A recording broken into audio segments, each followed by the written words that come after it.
But he will comply. So ito yung mangyayari nung king. You will not go to the union to submit your requirements. Hindi ka pupunta kay Pastor Gabinya. Ang pupuntahan mo si Pastor Caspi. You will report to the conference, every monitoring to the conference, and if you are approved by the execom of the ministerial council of the conference, you will be approved by the execom. At ang execom, ito yung process niya. Nandan din yan sa document, mga kapatid, na sinend ko na sa inyo. Ang execom ng conference mo or adcom ng institution, siya ang mag-endorse sa union. Sa 2 to 5 years, in the Luzon requirements, ito yung gagawin niya. I don't know sa ibang mga area. Pero may nakaapado na pong gagawin siya. That is also practiced in general conference. Sa general conference, I have conversation with Pastor Ivan last 2017. Meron silang checklist na kagaya nung sa master guide that you will do, check how many requirements. The same with this one. This is already approved. Now, as to the process, pagkatapos mo ng 2 to 5 years, depende kasi yan. May mga iba kasi na may experience na, it depends upon the institution or the conference or the mission to give reciprocity of your experience.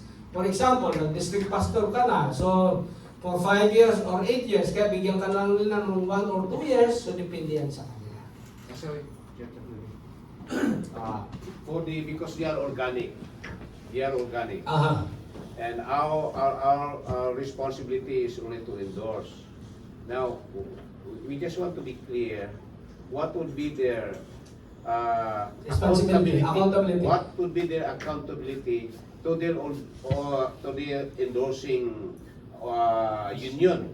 Because the possibility is, anyway, I am organic chaplain.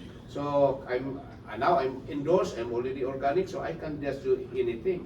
So what if our chaplain do not live up into the standard of being a Seventh-day Adventist chaplain?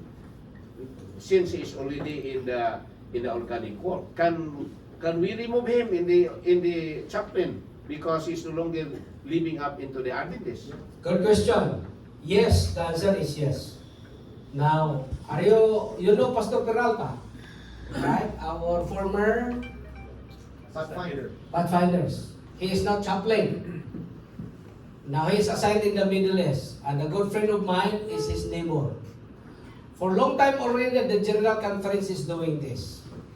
When our pastor become a chaplain, they will be given what we call LOL, Letter of Authority. LOA, Letter of Authority, that you will become automatic elder in a certain church where you are assigned, or associate pastor. The board of the church will recommend for your renewal of your CRASAP. So their accountability to control, kahit na-assign ka na, endorse ka na, kung saan ka ma-assign, magre-report ka pa rin sa iyong chaplaincy director from time to time, but not as extensive as the regular worker in the church, but you will report kasi ito nga yung mga membro ng chaplaincy department. No. Pero pagka, let me finish first. Pagka hindi na siya nag-stand according to our standard, even the chaplaincy law, kukunan siya ng credential. Hinahanap mo nga kanina, but it's provided in the law. And tatanggalin ng credential nila, hindi ka na maging chaplain kagad. Pag tinanggalan ka rin ng credential ng iyong simbahan, tanggal ka rin sa pagka-chaplain. That is provided in the Executive Order number 30. Now, para rin makontrol in our church, paano natin i-control? Dahil mag-active elder siya or pastor, associate pastor in a certain church, yung church board niya ang magre-recommend sa kanya for the renewal of their CRASAM to their mission and conference. At yung mission and conference, the same procedure will also recommend for their CRASAM renewal. So it should be made clear to those chaplains that we have now in the service that they should report to the... Yes, and that is provided in the... Yeah, Pastor Ivan has additional.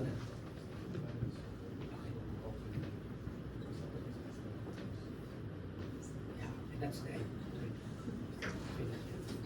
Okay, very quickly. When they sign the covenant, the endorsement covenant indicates, if you guys are using the same covenant that we Yes, have, we use the same. if you do not present a report for 2 years, and chaplains are supposed to present a yearly report for their endorsement for 2 years, you will be revoked, you will have revoked, your endorsement revoked. Therefore, if your endorsement is revoked, your credentials are also revoked until you We process again. get back into the process. The other part of this is perhaps the other part where we have lacked a little bit, is that the chaplain needs to be attended just the way a pastor is attended by the ministerial director. And that is the job of the ACM director at the local conference. They need to follow up with them. They need to be on top of them. They need to have their annual reports. The annual report of a chaplain should be sent to the endorsing organization, and copies of them need to be sent to the local conference and the local union, so that they have copies of everything that is being done. We recommend at the general conference, those who are not, like if there is a military chaplain, for example, come on Lemuel, you're next, so come get ready. If there's a chaplain that is